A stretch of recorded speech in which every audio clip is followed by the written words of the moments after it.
guys, thanks for joining us this week. This is Chris. We generally get what's happening in the world. We are technologists. Right. And I'm Joseph. I'm really good at funny. He's not really good at funny. Got a new face here, really excited about. Joseph is joining us this week because Casey is out trekking the world on another adventure. So this week we're talking big ag, digital driver's licenses, new Microsoft Surfaces, electric taxis, electric trucks, and electric tractors. And I know you guys are going to be excited. So our first headline this week, guys, Apple announces the first list of states where you'll be able to keep a digital version of your driver's license on your iPhone. Joseph, what was your reaction to this? Yeah, my reaction was, I don't care. It's what Why don't you care? There's too many discussion points here anyway about technology and moving forward, what we're going to do, where legislation's going to go. We've already got credit cards. There's so much there, and there's no real leader other than Apple. Yeah. And that's not ever fair or good, like either of those. Yeah, my first reaction is, oh good, I can't lose it. I can't hand it to the bartender and then forget to get it back. Right. And my second reaction is, this feels like a bad idea, just in general.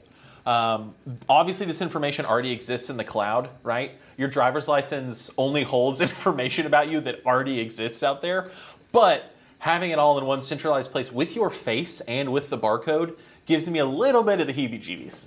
A little bit too much already in my pocket computer going on. Yes. Adding my driver's license, which in the state of Arkansas is a real license now, which means that it gets me on a plane and international and all this stuff. Yeah, there's just too much there. There's too much there that's not being guarded. I have one of the last Missouri ones because I haven't been able to get mine updated, where like giant in the corner it says not a real ID, and it's like, it makes me feel like a child with an actual fake form of identification, and then I just point at my gray hair and we all move on. It's true. We want to spend the next 30 minutes talking about it, we can, but I don't think that's a good idea either, so let's just move on. We'll move on. Up next, Microsoft announces their next Surface event for September 22nd. How do we feel about this one, Joseph? You a Surface guy? I could be a Surface guy. I'm really agnostic when it comes to my devices, as you've seen. Yeah, the Surface Book Pro, the one where the keyboard detaches from the screen, I think is one of the coolest devices out there. I think very few people have been able to develop a piece of hardware that neat. It's one of the first things that happened after Satya Nadella came on board and kind of re-energized the Microsoft hardware team, and I've always had a soft spot in my heart for that. I've never bought one, but I've always wanted to. Yep. So next, NASA is testing electric air taxis with Joby Aviation. You going to ride an electric air taxi, Joseph? Yes, as soon as they're available in Northwest Arkansas, which may actually be sooner than you think, right? Knows, right? Right. Exactly. We're going to see them tooling around, taking the Waltons to the private airport.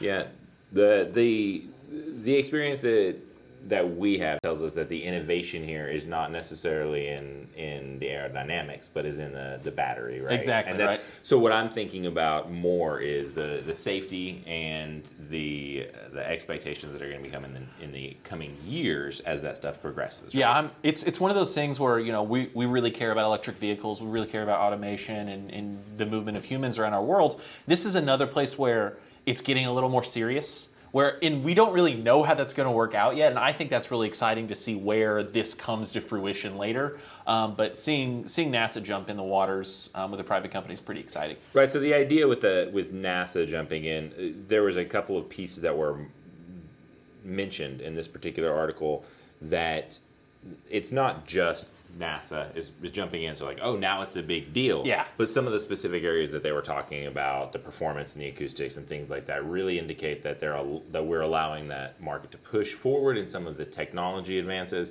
but then we're actually thinking about comfortability of people and taxis and things like that. Absolutely. Which actually does indicate a lot as far as the upcoming. For sure.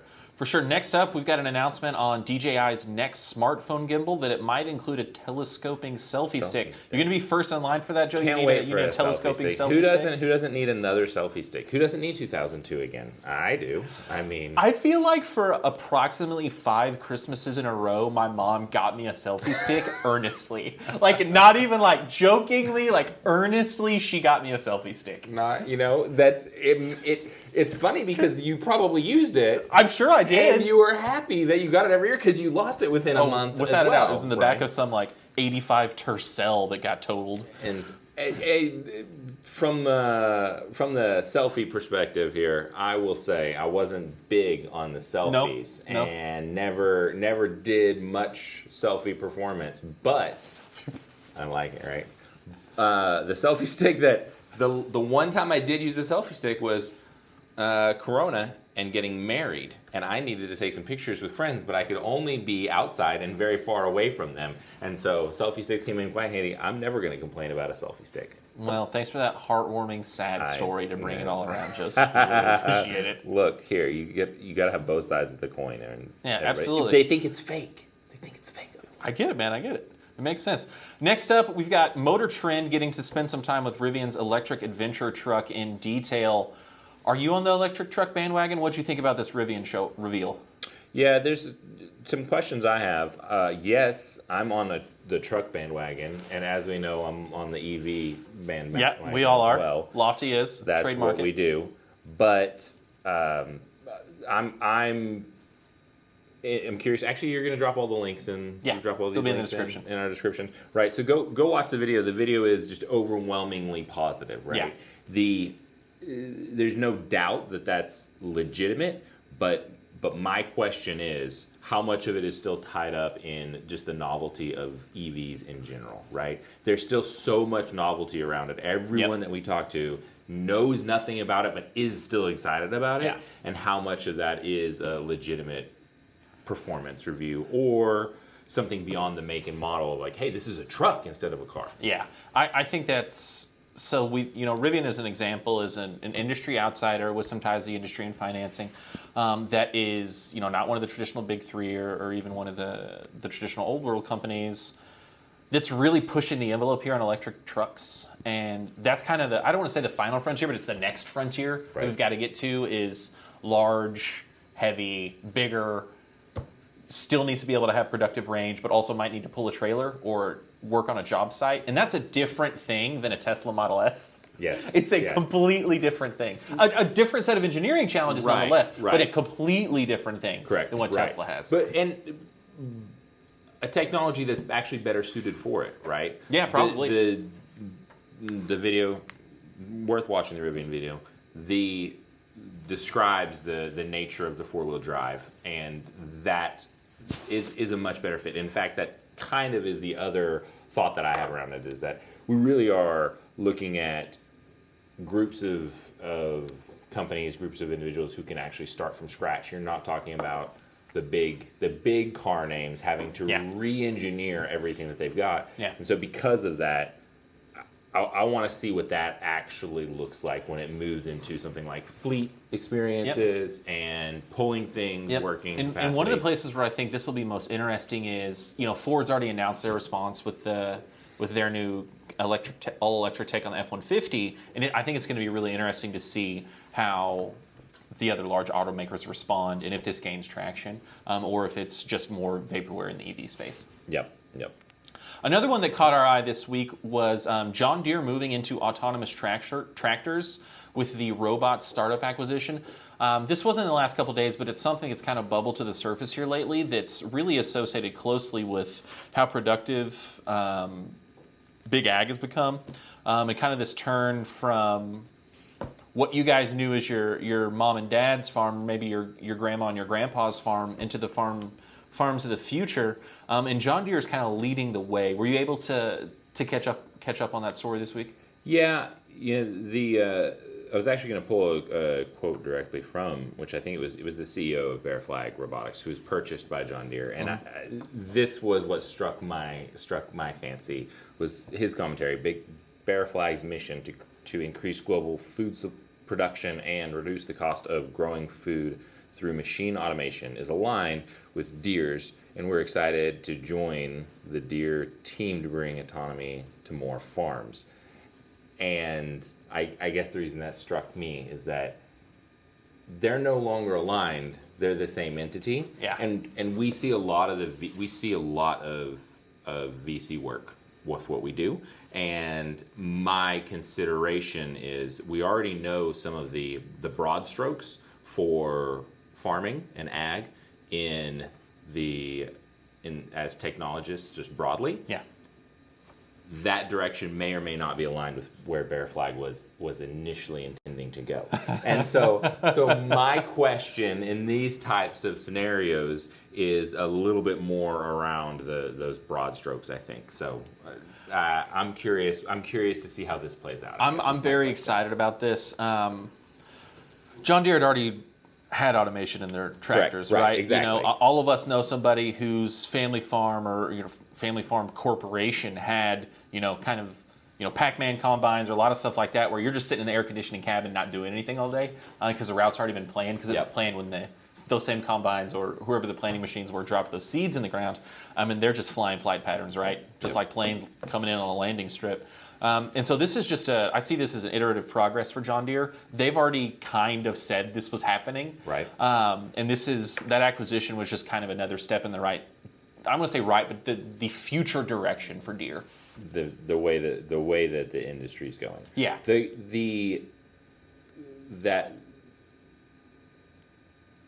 looks of a VC acquisition like that is pulling in is just gobbling up and pulling in a lot of professional service already, right? And I hate to jump the gun too much in like where we might be going in the future here in our discussions, but I just think that that's the thing that's most important to me, is that it's not acquisition because they don't already have automation. They do. This acquisition is bringing in professional services at a very large scale, and those services are important. And that's a really natural transition point for us. So what we wanted to spend some more time talking about in the second half with you guys today is Lofty's done a lot of work in big ag. That portfolio for our business is growing, and it's one we're really excited about because we understand that the world needs more food. And we're really excited to be able to partner with growing new companies who are helping provide safe, secure food for more of the world's people. And that's a place where we're really happy to have already planted our flag. And so if you're looking to grow your big ag business and you need a software partner, make sure to hit that link in the bottom, and we'll talk about all the ways we've already done it successfully and how we can partner with your company, take your expertise with our technical expertise and grow your enterprise even more and help more people. But we want to talk about, Joseph, how farming is changing. I'm sure you can remember, being at the county fair and seeing the McCormick Farm All come down, with the guy who'd pristinely taken care of it all these years, to where we are now, where they're basically giant supercomputers that are, and not just the hardware, but the software inside of them, and then what's running back on, whatever operations center that big corporate farm has. What's that experience, that transition been like for you personally, seeing this happen, but then also professionally in your role at Lofty?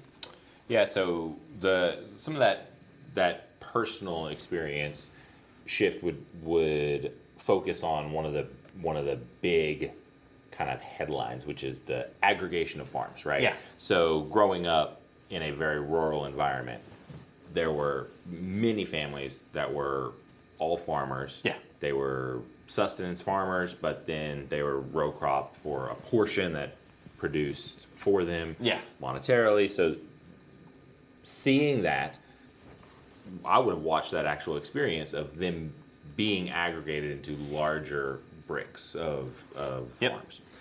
The interesting thing about it is that there was a lot of missing tooling in financial services, technology, and also just precision agriculture. And that's the other big headline, right, is precision agriculture. Yep. And so watching that personally, saw the benefits. There may also be some things that are not benefits that have come along with that. But the benefits really, I've seen, outweigh the losses, right? And so that's personally. Professionally, having been able to integrate that into a field that seemed diametrically opposed to the good old boys that I had grown up with. Yeah, absolutely. Has been very intriguing, especially seeing like I said, the implementation at a broad scale that's been very beneficial for where I grew up and where I came from. Yeah, absolutely. It's given a lot more people a lot of opportunities, and it's given Lofty as a company and you as a product owner some chances to work with some really exciting tech that's actually making a difference. And so in that, what excites you about what Lofty, the company, is doing right now in ag? Right. So a lot of what excites me around what Lofty does is quite unique to Lofty. How so? So the reason that I would call it unique is that our process is designed to engage those who are already experts in their fields. And we've discovered, like I said, kind of a couple of broad strokes here. And the one was just the aggregation of farms. We're not into the acquisition. We're not. We are not. Although sometimes interfacing there, we're not always involved there. Where we do often get involved is precision, and that precision comes in two ways. One is automation, which is what everybody thinks that precision agriculture is. We find very regularly that outside of automation, there's another piece that's professional tooling, which actually has to be built by relating to those who are already current experienced professionals. Current experienced professionals. And so because of that, we end up building a lot of professional tooling. That's what has enabled people that we've worked with to integrate automation sometimes, but just become more precise, become better farmers, and produce more, as well as produce a better profit margin, right? Absolutely. So we're empowering an entire group of people along with building better sustainability, just out of tooling, not out of building a better, again, automation. There's already automation around how you're going to put a tractor on a farm and let it drive around by itself. Yeah, it's unlikely that there's going to be a lot of people who are doing that better than the people who already exist in the industry. But one place where we can improve is those professional services and the intelligence around that. Correct. And understanding not just the implement, because that's pretty well understood, but the context that implement exists in, your farm, your weather patterns, the cost of seed in your area, and all those things. We're really, really excited about that. It's not just a thing that we do to keep the lights on. We're really passionate about seeing this industry grow and be more successful. And I personally am proud that we get to do this work. I think it's really neat. It is very cool. It's really cool that we've got our hands in both sides of that.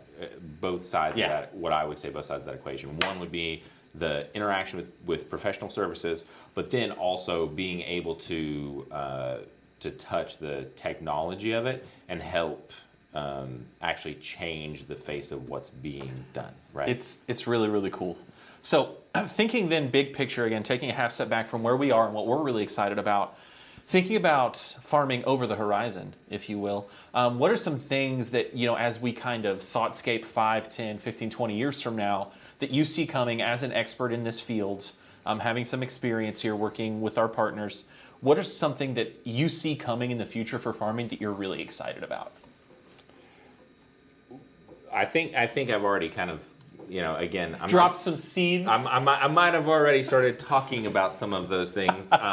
It may be that I'm really good with the script, or it could be that I'm actually terrible at it, and I just pull the column A, column B. Yeah, exactly, right. So, but the thing that's most exciting about farming, the field that we're interacting with, is that the places that there are still proficiencies to be gained are in tooling that's coming back from an implement, getting that data where it needs to go to inform decisions in the future. And the way that that's done is not by us building better automation or better tools. The tooling is helping those who are involved with those tools already to be able to easily get that data where it needs to go to build better precision and to have a better outcome for their life, profitability-wise, right? Exactly, right? And that's what I think is so neat about this is that we're not just talking about building a better widget. Yep. So that the balance sheet looks better at the end of the quarter. The output for the balance sheet looking better at the corner is more food. Yeah, exactly. It's literally more food for humans to eat. Right. So it's not just, making the columns in Excel look better when we go into next, quarter's earnings call. It's actually being able to sustainably create better outcomes for human life. And that's really exciting. Yep. There's not a lot of places where we can use software to improve business outcomes and also make the world a better place, right? Definitely. And that's one of the things that I think is so neat about farming is we move into, instead of simply prescriptive outcomes, i.e., plant this crop in this field on this day, we're able to start using intelligent analytics and we're able to help stop problems before they happen. We're able to provide prescriptive outcomes that aren't what seed you should plant, but it might be what seed you should plant next time. Or what improvements can we make in this field so that your yield is higher and you have higher success rates. And that's one of the things that I'm really excited about is taking that next step from kind of, changing what we do today to helping us make better decisions in the future. Right. And the field is wide open. That's another piece. Love it. That everyone, I think anyone who's actually had that interaction on the farm in big ag would recognize that there's fertilization, right? There's soil types. Yep. There is irrigation, and there's collection, and all of those pieces all have smaller pieces where smart devices have been created and given us better outputs, but linking those together is nowhere near done.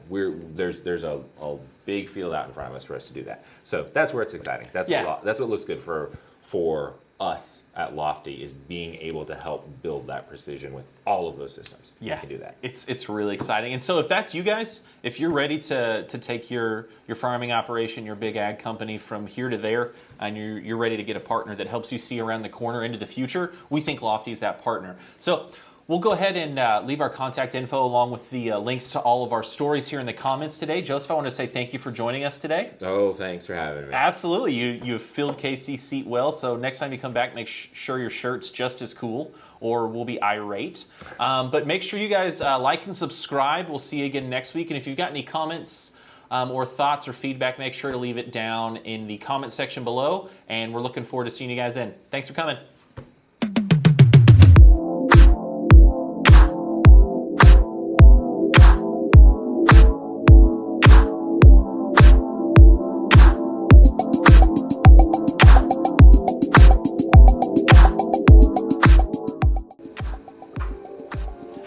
Got any feedback? No, I ain't gonna go to the bathroom and pick up my kids. I hate y'all. It's a little bit funny. You're